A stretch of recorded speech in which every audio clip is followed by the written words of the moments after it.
اعوذ باللہ من الشیطان الرجیم بسم اللہ الرحمن الرحیم۔ آل عمران، سورہ آل عمران کی آیت نمبر 53۔ اس سے پہلے جو ہے عیسیٰ علیہ السلام کے پیدائش کے ذکر ہو چکا ہے کہ اللہ نے مجھے نیک بندوں میں شمار کیا ہے۔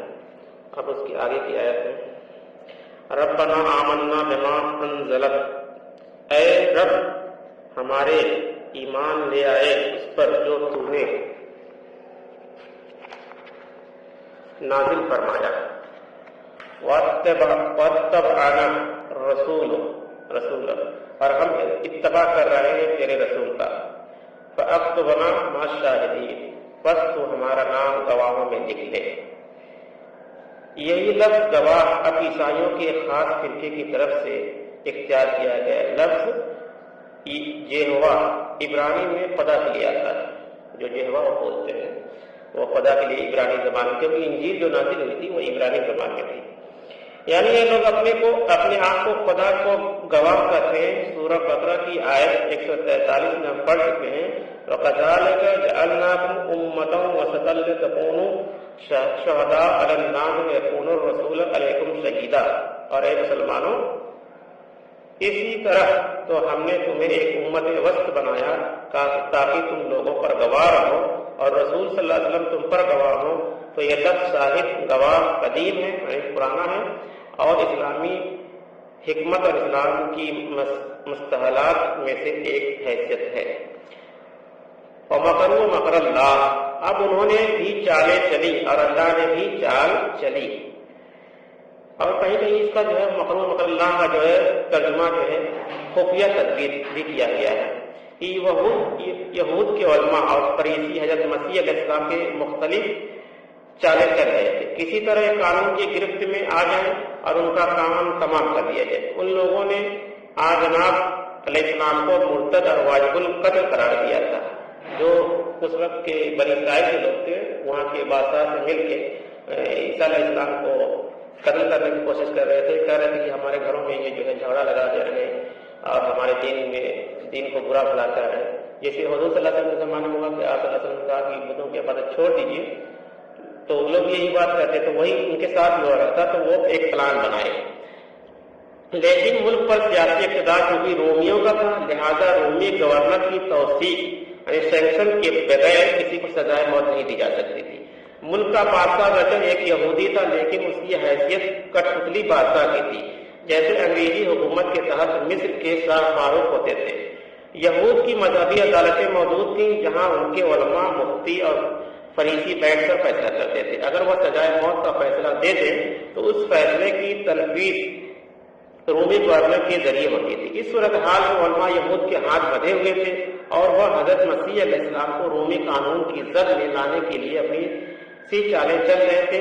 وہ عیسیٰ علیہ السلام سے اس طرح کے الٹے سیدھے سوال کرتے تھے کہ آپ علیہ السلام کے جوابات سے ثابت کیا جا سکے کہ یہ سخت رومی حکومت کا باغی ہے، یعنی وہ دکھانا چاہتے تھے کہ یہ جو ہے حکومت کا باغی ہے عیسیٰ علیہ السلام کو۔ یہود کے ان چالوں کو توڑ کرنے کے لیے اللہ تعالیٰ نے اپنی چال چلی۔ اب اللہ کی چال کیا تھی؟ اس کی تفصیل قرآن یا حدیث میں نہیں ہے، بلکہ انجیل برنباس، ایک انجیل ہے برنباس میں ہے، جو پوپ کی لائبریری سے برآمد ہوئی تھی۔ حضرت مسیح علیہ السلام کے حواریوں میں سے ایک حواری یہودا کو یہود نے رشوت دے کر اس بات پر راضی کر لیا تھا کہ وہ آپ علیہ السلام نے مخبری کر کے گرفتار کرائے۔ یعنی ان کے شاگردوں میں ایک یہودا ایک شاگرد تھا عیسیٰ علیہ السلام کا، ان کو یہ سب کھوڑ لیے تھے۔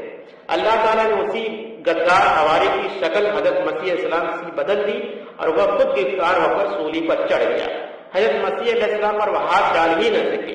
حضرت مسیح علیہ السلام ایک باغ میں رکوش تھے اور باغ کے اندر بنی ہوئی ایک کوٹری میں رات کے وقت عبادت میں مشغول تھے، جبکہ آپ علیہ السلام کے 12 حواری باہر موجود تھے۔ حواری مطلب ساتھی، یعنی جسے حضور صلی اللہ علیہ وسلم کے ساتھیوں کو صحابہ کہا جاتا تھا، ان کے ساتھیوں کو حواری کہا جاتا تھا۔ اس وقت وہ شخص وہاں سے چپکے سے سٹک گیا اور جا کر سپاہیوں کو لے آیا تاکہ آپ علیہ السلام کو گرفتار کرا سکے۔ یہ رومی سپاہی تھے اور قندیلیں لے کر آئے تھے۔ اس نے سپاہیوں سے کہا تھا کہ میں اندر جاؤں گا، جس شخص کو میں کہوں اے ہمارے استاد بس اسی کو پکڑ لینا، وہی مسیح علیہ السلام، کیونکہ فوجی سب پہچانتے نہیں تھے کہ عیسیٰ علیہ السلام کون ہے۔ اس لیے رومیوں کو کیا پتا تھا کہ مسیح اسلام کون تھے؟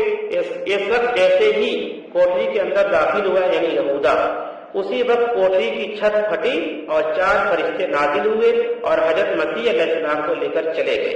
کہاں لے چلے گئے؟ آسمان سے ہجرت کر کے.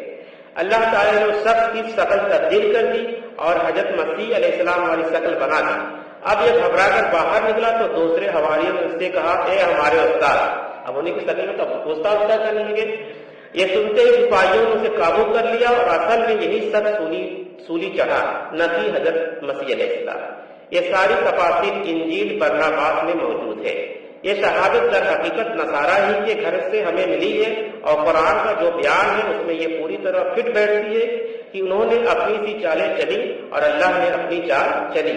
واللہ خیر الماکرین، اور اللہ تعالیٰ بہترین چال چلنے والا ہے، یعنی بہترین تدبیر اختیار کرنے والا ہے. جو انسان سوچتا ہے اس سے پہلے اللہ تعالیٰ اپنے رسول اور رسول کی حفاظت میں ڈائریکٹ ہوتا ہے. کسی رسول کو آج تک قتل نہیں کیا گیا. نبی تو بہت قتل ہے مگر رسول کو قتل نہیں کیا جا سکتا کہ وہ ڈائریکٹ اللہ کی حفاظت میں ہوتے ہیں. تو یہ لے جا کے اس کو سولی پر چڑھا دیے یہودا کو، اور اسی کی جو ہے یہ شکل سلیب جو مناتے ہیں سبھی اور جو بھی طریقہ اختیار کرتے ہیں. اور آگے کئی آیتوں میں آئے گا کہ ہم نے عیسیٰ علیہ السلام کو آسمان پہ اٹھا لیا. تو اللہ تعالیٰ سے دعا ہے کہ ہم لوگ کو عیسیٰ علیہ السلام کی آمد پہ یقین رکھنا چاہیے. بہت سے اس وقت فتنہ پھیلا ہے کہ لوگ کہہ رہے ہیں کہ عیسیٰ علیہ السلام کی موت ہو گئی اور وہ نہیں آئیں گے، مگر قرآن اور حدیث کی بات کی گواہ ہے کہ عیسیٰ علیہ السلام دنیا میں آئیں گے اور حکومت ہوگی، اللہ کا قانون پوری دنیا میں نافذ ہوگا.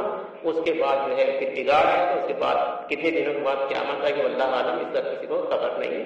اللہ تعالیٰ سے دعا ہے کہ ہم لوگ اس آیت کو عمل کرنے کی توفیق عطا فرمائے. آمین ثم آمین.